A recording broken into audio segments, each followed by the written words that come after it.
Bedanya sama reusable code itu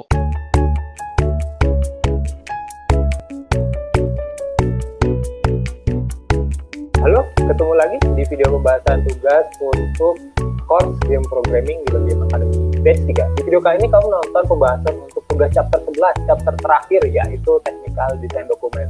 Di video kali ini kamu akan dipandu oleh gua, Program Manager untuk di Game Academy, bersama mentor kita untuk course game programming, yaitu saya Billy. Kalau kayak gitu, kita langsung lihat instruksi tugasnya apa. Oke, jadi tugas untuk chapter terakhir ini adalah membuat technical design dokumen berdasarkan kasus ini ya. Sebelum masuk ke pembahasan tugasnya, pengen nanya sih ke Billy, apa sih technical design dokumen itu sama fungsinya itu apa? Intinya sesuai dengan namanya, ngedokumentasiin desain teknikal yang udah ditentukan oleh programmer sama technical decision yang ada di dalamnya, difficulty, intinya ngedokumentasiin apa yang kalian bikin lah.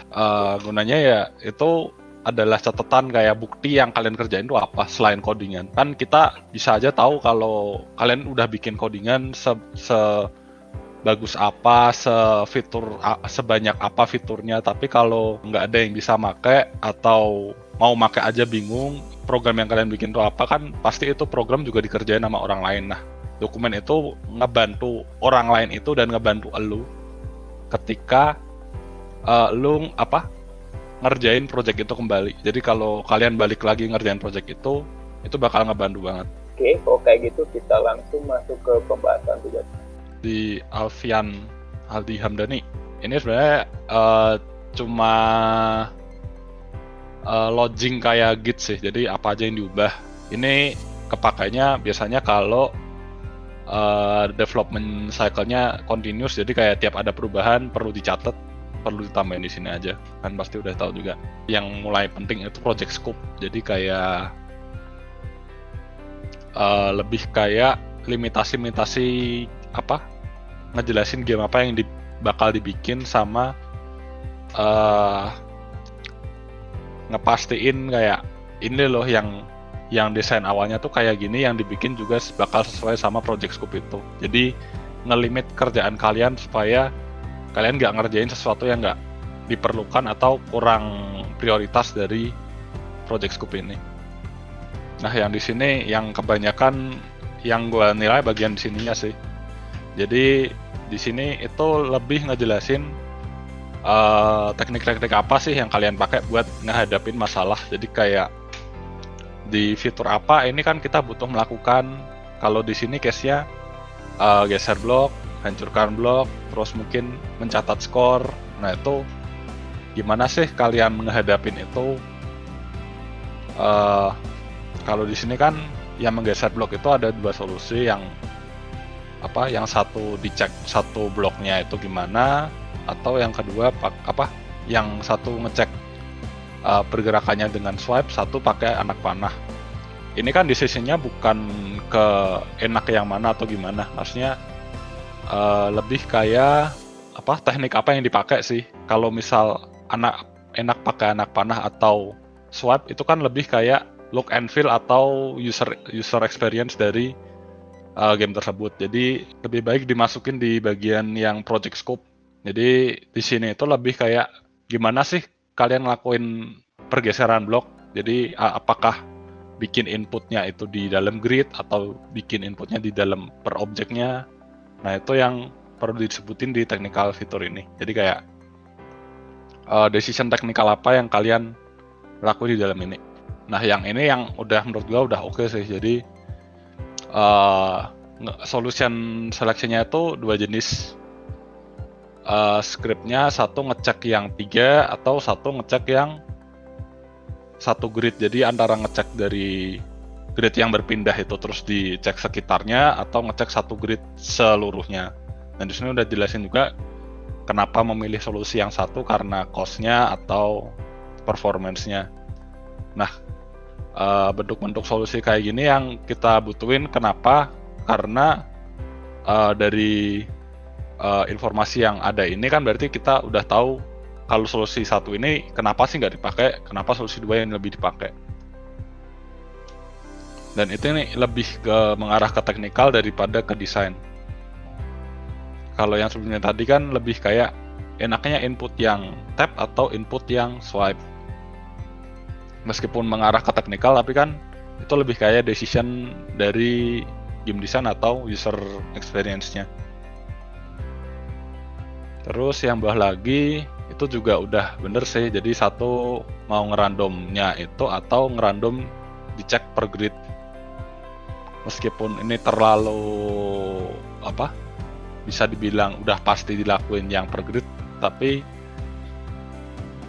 ini udah cukup ngejelasin apa penyebabnya sama kenapa solusi yang dipilih itu sesuai.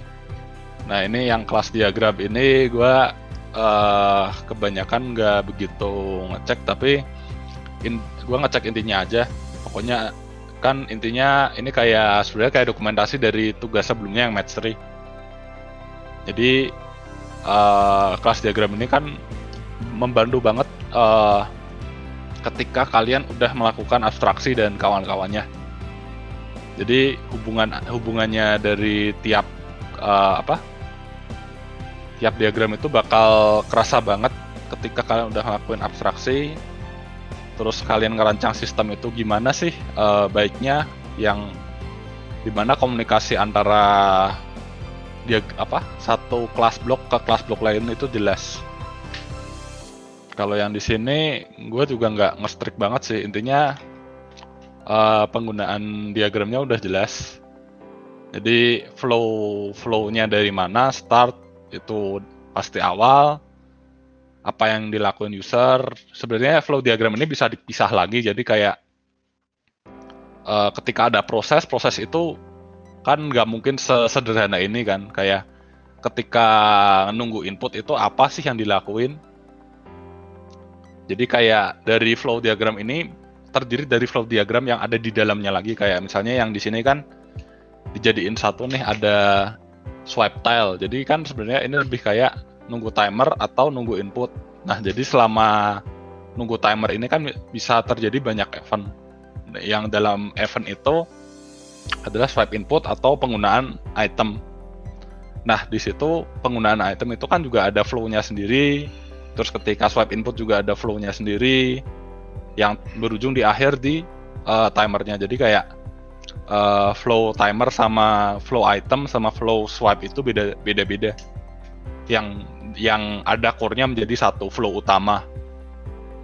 Yang kemungkinan cuma kelihatan cuma timernya aja, soalnya flow ketika terjadi input sama penggunaan item itu terjadi ketika flow timernya ada di dalam flow timer nunggu timer selesai.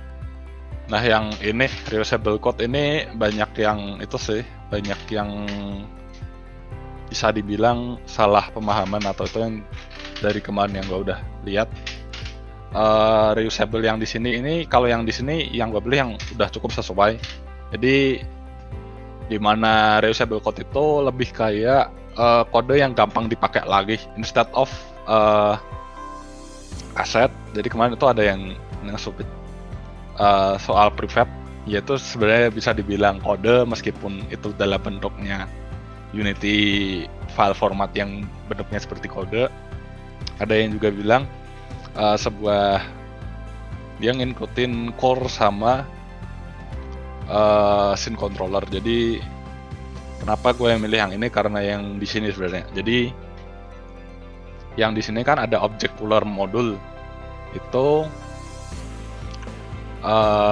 modul yang bisa dipakai dengan mudah dengan menggunakan atribut, dan ini sangat membantu banget atau sangat enak banget dipakai kalau misal ada contoh gambar atau contoh kode. Di sini mungkin kurang di situ aja. Nah, kenapa pakai PDF atau doc itu sebenarnya kalau gue bilang format yang udah ada dan yang paling bisa diaplikasikan ke banyak orang tanpa kesulitan tambahan. Yang metode yang lebih modern mungkin udah pada pernah tahu atau bisa searching mengenai Notion. Itu website buat nulis-nulis dokumen yang sekarang udah mayoritas free untuk personal. Jadi kalian bisa bikin dokumen yang lebih aksesibel, lebih gampang dibuka, gimana-gimana dipakai Notion.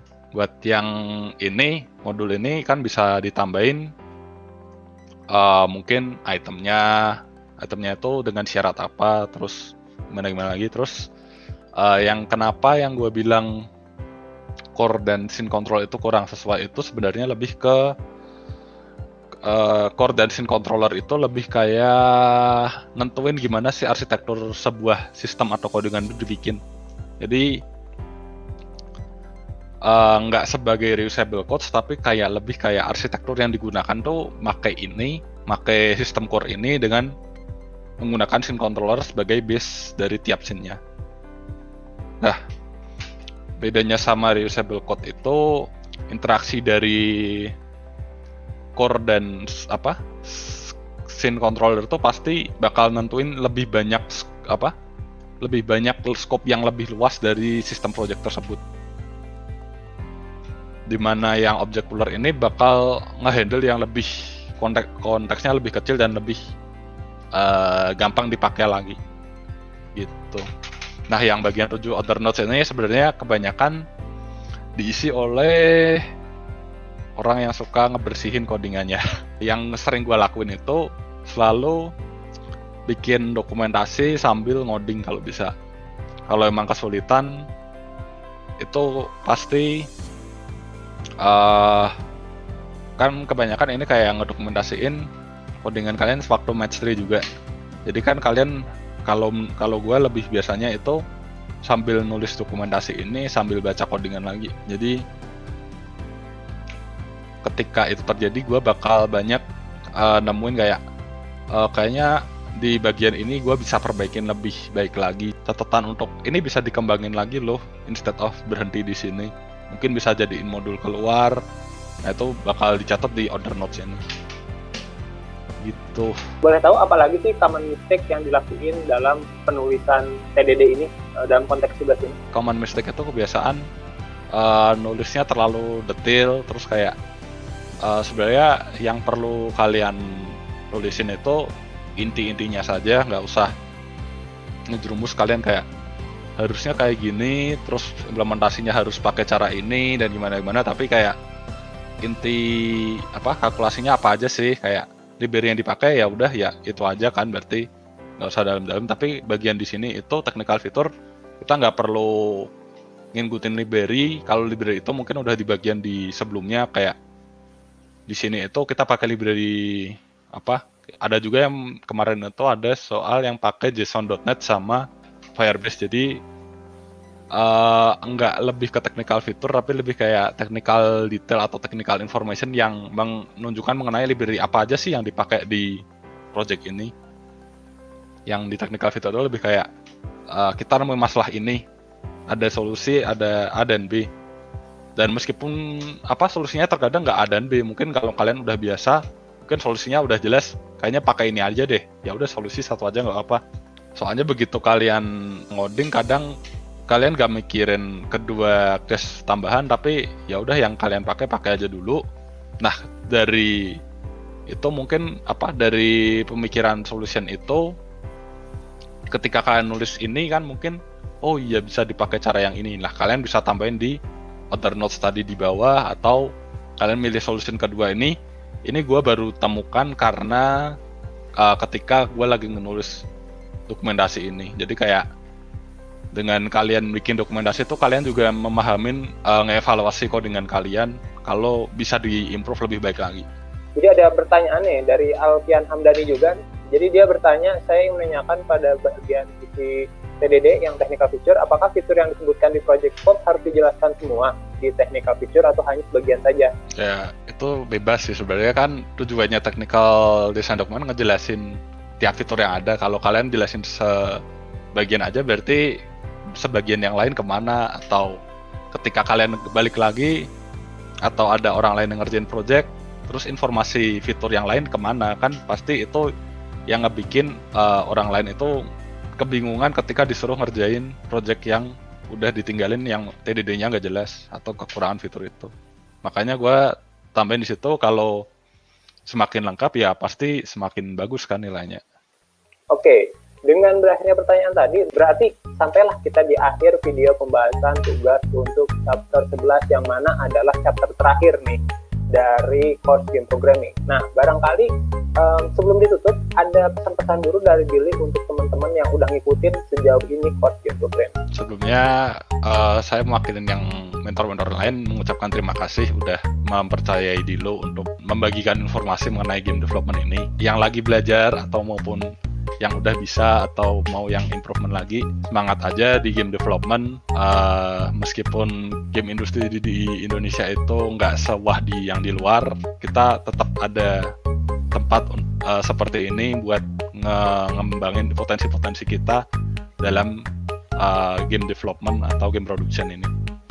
Kalau sebagai game programmer, kalian itu tetap intinya banyak-banyakin ngebaca codingan kita, ngebaca codingan orang lain, mahamin logic, dan mikirin lah kalau kita ngoding itu selalu bakal ada orang yang ngebaca codingan kita. Meskipun orang itu suka atau nggak suka, jika ada case seperti itu, kualitas programmer itu bakal dinilai dari codingan yang dia tulis. Meskipun mereka bikin fitur yang sewah dan sekeren apapun, ketika codingan mereka nggak bisa dipahami dan nggak bisa dipakai, itu codingan bakal banyakin praktek aja. Dan mungkin juga tadi berkaitan dengan praktek, selain juga misalkan inisiatif bikin project sendiri, juga bisa mungkin yang ikutan ada game yang beragam. Sekali lagi terima kasih buat teman-teman untuk mengikuti course game programming sampai sejauh ini. Semoga course-nya bermanfaat buat teman-teman, dan setelah menyelesaikan ini bisa termotivasi lagi bahwa wah, bisa menyelesaikan course ini nih, berarti memang minat kan. Nah, kalau minat bisa belajar lebih lanjut lagi, karena ada banyak hal dari bidang game programming ini yang terus bertambah setiap hari, terus ada yang baru setiap hari, jadi bisa terus belajar. Dan buat teman-teman yang masih juga ada pertanyaan tentang materinya, bisa langsung ditanyain di fitur sosial komen yang bisa ditemukan di kolom kanan ketika kamu mengakses Dilo Game Academy Universitas 3 atau lagi. Oke, kalau kayak gitu sampai di sini dulu video pembahasan tugas untuk course game programming Dilo Game Academy Batch 3. Gua bersama Billy. Sampai ketemu lagi di lain kesempatan. Dadah.